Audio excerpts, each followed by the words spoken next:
আজকে অ্যাডভোকেট সাইফুল ইসলাম তার অপরাধটা কি ছিল? বাংলাদেশে অনেক ঘটনা হয়েছে, কিন্তু এইভাবে তো জবে করে কেউ কাউকে পর্যন্ত কি হত্যা করেছে? এরা কথা বলে না কেন? হত্যা করেছে সে যেই হোক, ইনি রাষ্ট্রের পক্ষের একজন অ্যাডভোকেট ছিলেন, অ্যাডভোকেট সাইফুল ইসলাম। ইনি রাষ্ট্রের পক্ষের আইনজীবী ছিলেন। ইনি রাষ্ট্রের পক্ষে চিন্ময় দাসের বিরুদ্ধে রাষ্ট্রের পক্ষে উনি আদালতের মধ্যে দাঁড়িয়েছেন। এটাই তার অপরাধ ছিল। এই অপরাধে আজকে এরা বরদাস্ত করতে পারে নাই। আজকে বাংলাদেশের মধ্যে একটা বিশৃঙ্খলা সৃষ্টি করার জন্য, শান্ত দেশকে, পরিবেশকে অশান্তি রূপান্তরিত করার জন্য আজকে অ্যাডভোকেট সাইফুল ইসলামকে নৃশংসভাবে, নরকীয়ভাবে তাকে জবাই করে আজকে তাকে শহীদ করে দিলেন, কতল করে দিলেন। এটা কিন্তু যেই হোক না কেন, বাংলাদেশের 18 কোটি আপামর জনগণ, সুন্নি মুসলমান, দেশের আপামর মুসলমান যারা আছে, এরা কোনোদিন মেনে নিতে পারবে? আপনারা মেনে নিতে পারবেন? অতএব এই অ্যাডভোকেট সাইফুল ইসলাম, ইনাকে জিনারা এইভাবে নেককারজনকভাবে ওনাকে শহীদ করেছে, জব করে দিয়েছে, এটার জন্য আমরা প্রতিবাদ জানাই। বাসকালের জমিন থেকে যারা এই সমস্ত কর্মকাণ্ডে লিপ্ত ছিল তাদেরকে ফাঁসির কাস্টে ঝুলানো হোক, আইনের আওতায় এনে যথার্থ বিচার করা হোক। এটার পক্ষে আমরা আসি কি? আল্লাহ আমাদের সকলকে কবুল করুন, শান্তির পথে থাকার, ঈমানের পথে থাকার তৌফিক দান করুন। সকলে বলি আমিন। যেই সংগঠন ইসকন, এগুলি জীবনে কোনোদিন এই ঘটনাগুলি শুনেছেন? এই ইসকনটা কি? আমরা বলছি এটা হিন্দুদের সংগঠন, এটা হচ্ছে হিন্দু মহাজোটের সংগঠন ইসকন। আসলে তাই না? কিন্তু আমাদের বাংলাদেশে গোয়েন্দা সংস্থারা এরা একটা বই লিখলেন, বাংলাদেশের র। এই বইয়ের নাম, সেখানে র বইয়ের মধ্যে আমরা দেখেছি দীর্ঘদিন ধরে ইসকন নিয়ে আমাদের গোয়েন্দা বিভাগের ডিবি, সিআইডি এবং ডিআইজিএফ যারা স্পেশাল ব্রাঞ্চ আছে, এরা এই ইসকন নিয়ে গবেষণা করতেছে। এরা গবেষণা করে তথ্য বের করলেন যে এই ইসকন এটা হিন্দুস্তানের সংগঠন নয়, এটা বাংলাদেশের সংগঠন নয়। মূলত এই ইসকনকে জন্ম দিয়েছেন ইহুদি নাসারা। 1966 সালে ভক্তি বেদান্তা নামে একজন ব্যক্তি, সেই আমেরিকাতে প্রশিক্ষণ নিয়ে, সে কিন্তু হিন্দু, কিন্তু সে হিন্দুর শিক্ষালয়ে, ধর্মালয়ে সে লেখাপড়া করে নাই। এই হিন্দুকে ইহুদিদের দালাল বানানোর জন্য প্রশিক্ষণ দিয়ে, কাগজে কলমে প্রশিক্ষণ দিয়ে, লিখে তাকে প্রশিক্ষণ দিয়ে এই ইসকন নামের সংগঠনটা ওনারা প্রতিষ্ঠা করিয়েছেন। আর ইসকনের যেটা উদ্দেশ্য ছিল, এটা হলো মুসলমানের সমাজের মধ্যে অন্যান্য যেগুলি ধর্ম আছে ওইগুলোর মধ্যে এখানে একটা উগ্রগামী, একটা সাম্প্রদায়িক দাঙ্গা হাঙ্গামা করে, মারপিট করে, যে কোনো একটা ফেস লাগিয়ে দিয়ে ওখানের মধ্যে একটা অশান্তি সৃষ্টি করে দেওয়া, এটা ইসকন নামক এই জঙ্গি সংগঠনের মহান একটা উদ্দেশ্য ছিল। এটা উদ্দেশ্য ছিল, বড় একটা উদ্দেশ্য ছিল। আজকে যেই সংগঠনের ভিতরে উগ্রগামী আছে, যেই সংগঠনের ভিতরে গাদ্দারি আছে, যে সংগঠনের ভিতরে বিভিন্ন রকমের নৈরাজ্য আছে, নিপীড়ন আছে, জুলুম আছে, লুটপাট আছে, এটা কোনোদিন ধর্মীয় সংগঠন হতে পারে। এই সংগঠনটা বাংলাদেশ থেকে বন্ধ করার প্রয়োজন আছে কি না? আমি যদি মুসলমান যদি হয়ে থাকি, মুসলমানের প্রেম ভালোবাসা যদি আমার অন্তরে জররা পরিমাণ থেকে থাকে, তাহলে আমার মনোভাব হতে হবে এই রকমের সংগঠন বাংলাদেশের মধ্যে থাকতে পারে? বলে না থাকতে পারে? যেই সংগঠন ইসকন, এগুলি জীবনে কোনোদিন এই ঘটনাগুলি শুনেছেন? এই ইসকনটা কি? আমরা বলছি এটা হিন্দুদের সংগঠন, এটা হচ্ছে হিন্দু মহাজোটের সংগঠন ইসকন। আসলে তাই না? কিন্তু আমাদের বাংলাদেশে গোয়েন্দা সংস্থারা এরা একটা বই লিখলেন, বাংলাদেশের র।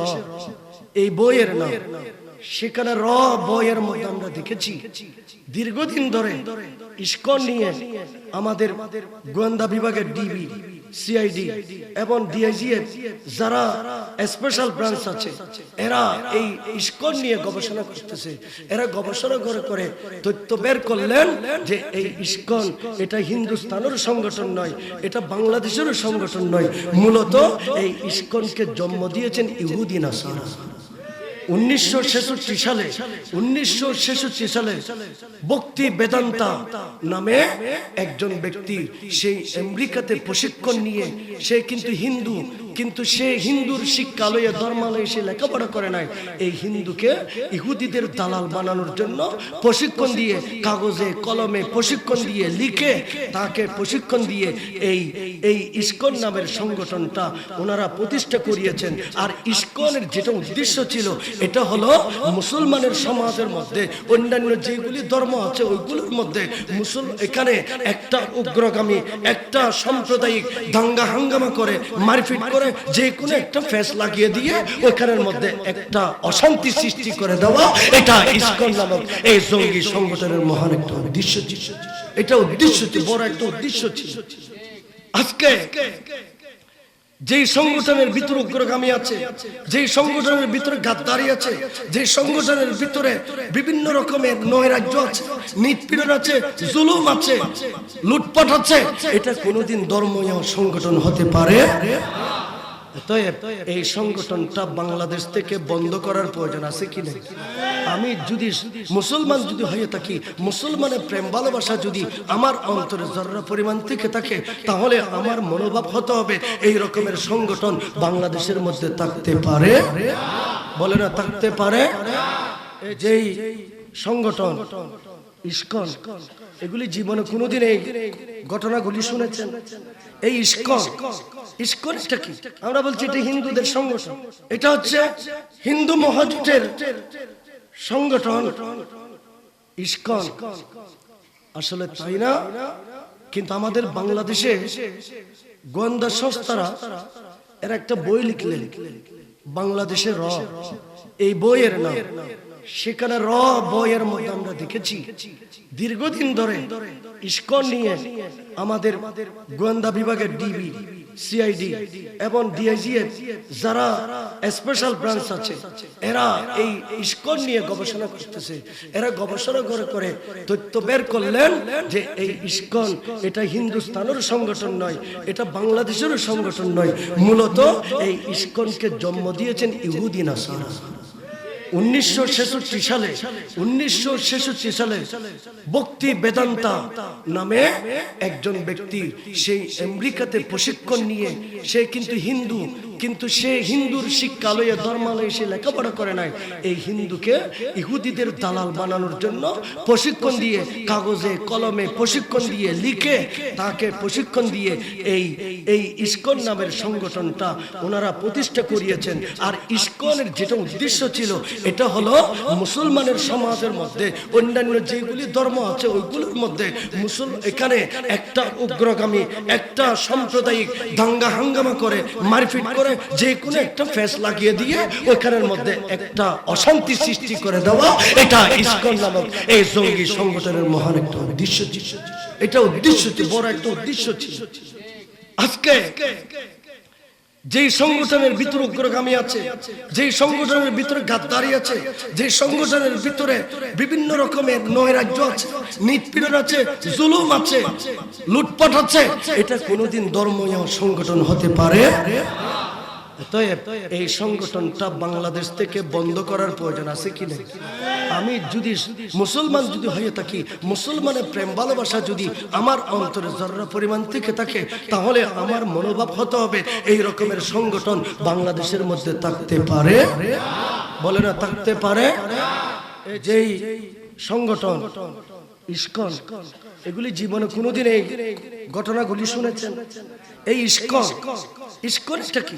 আমরা বলছি এটা হিন্দুদের সংগঠন, এটা হচ্ছে হিন্দু মহাজোটের সংগঠন ইসকন। আসলে তাই না? কিন্তু আমাদের বাংলাদেশে গোয়েন্দা সংস্থারা এর একটা বই লিখলেন, বাংলাদেশের র। এই বইয়ের নাম, সেখানে বইয়ের মধ্যে আমরা দেখেছি দীর্ঘদিন ধরে ইসকন নিয়ে আমাদের গোয়েন্দা বিভাগের ডিবি, সিআইডি এবং ডিআইজিএফ যারা স্পেশাল ব্রাঞ্চ আছে, এরা এই ইসকন নিয়ে গবেষণা করতেছে। এরা গবেষণা করে তথ্য বের করলেন যে এই ইসকন এটা হিন্দুস্তানের সংগঠন নয়, এটা বাংলাদেশের সংগঠন নয়, মূলত এই ইসকনকে জন্ম দিয়েছেন ইহুদি নাসারা। 1966 সালে ভক্তি বেদান্তা নামে একজন ব্যক্তি সেই আমেরিকাতে প্রশিক্ষণ নিয়ে, সে কিন্তু হিন্দু, কিন্তু সে হিন্দুর শিক্ষালয়ে ধর্মালয়ে সে লেখাপড়া করে নাই, এই হিন্দুকে ইহুদিদের দালাল বানানোর জন্য প্রশিক্ষণ দিয়ে, কাগজে কলমে প্রশিক্ষণ দিয়ে, লিখে তাকে প্রশিক্ষণ দিয়ে এই ইসকন নামের সংগঠনটা ওনারা প্রতিষ্ঠা করিয়েছেন। আর ইসকনের যেটা উদ্দেশ্য ছিল, এটা হলো মুসলমানের সমাজের মধ্যে অন্যান্য যেগুলি ধর্ম আছে ওইগুলোর মধ্যে এখানে একটা উগ্রগামী, একটা সাম্প্রদায়িক দাঙ্গা হাঙ্গামা করে, মারপিট করে, যে কোনো একটা ফেস লাগিয়ে দিয়ে ওখানের মধ্যে একটা অশান্তি সৃষ্টি করে দেওয়া, এটা ইসকন নামক এই জঙ্গি সংগঠনের মহান একটা উদ্দেশ্য ছিল।